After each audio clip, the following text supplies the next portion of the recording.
মেয়েদের একটা জিনিস না আমার সবচেয়ে বেশি খারাপ লাগে, মেয়েরা না আজ পর্যন্ত মানে ভালোবাসা আর টাইম পাসের মধ্যে পার্থক্যটাই বুঝতে পারে না। তারা এইটাই বুঝতে পারে না যে ভালোবাসাটা কি আর টাইম পাসটা কি। যে ছেলেটা তাদেরকে ভালোবাসে ওই ছেলেটার একটুও কদর করতে পারে না, কিন্তু যে ছেলেটা টাইম পাস করে ওর কিন্তু ঠিকই কদর করে। আপুরা শুনে রাখো, যে ছেলেটা আপনার সাথে টাইম পাস করবো ওই ছেলেটা কখনো আপনার রিপ্লাইয়ের আশা করে বসে থাকবো না। আপনি কোনো কথা নিয়ে রাগ করছেন, কখনো রাগ ভাঙ্গাইতে আসবো না। আর সেই ছেলে নিজে থেকে কখনো SMS কিংবা কল কোনোটাই করবো না। কখনো যদি আপনি অন্য ছেলেদের সাথে ঘোরাফেরা করেন কিংবা তার সাথে কথা বলেন, তখন তার ওইটাতে কোনো যায় আসবো না, ঠিক আছে? তোমারে কখনোই বলবো না যে তুমি ওর সাথে যাও না, ওর সাথে মিশো না, ওর সাথে কথা বললো না, তুমি কই গেছো না গেছো ওইগুলাতে তার কোনো মাথা ব্যথা থাকবো না, বুঝছো? মানে তার শুধু একটাই টার্গেট থাকবো যে আপনার সাথে কেমনে মেলামেশা করবো। আর যে ছেলেটা আপনারা ভালোবাসবো ওই আপনার সবসময় কেয়ার করবো, রেসপেক্ট, সম্মান সবগুলাই কিন্তু করবো, ঠিক আছে? যদি আপনি অন্য ছেলেদের সাথে কথাই বলেন ওইটাতেও তার অনেক পরিমাণ রাগ হইব, অনেক জ্বলবো তার,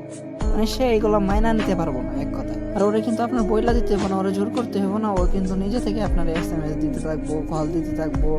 আপনি যতক্ষণ বিরক্ত না হবেন, বিরক্ত হইলেও আপনার SMS করবো। আর সে সারাক্ষণ ওয়েট করে বসে থাকবো, আপনি কখন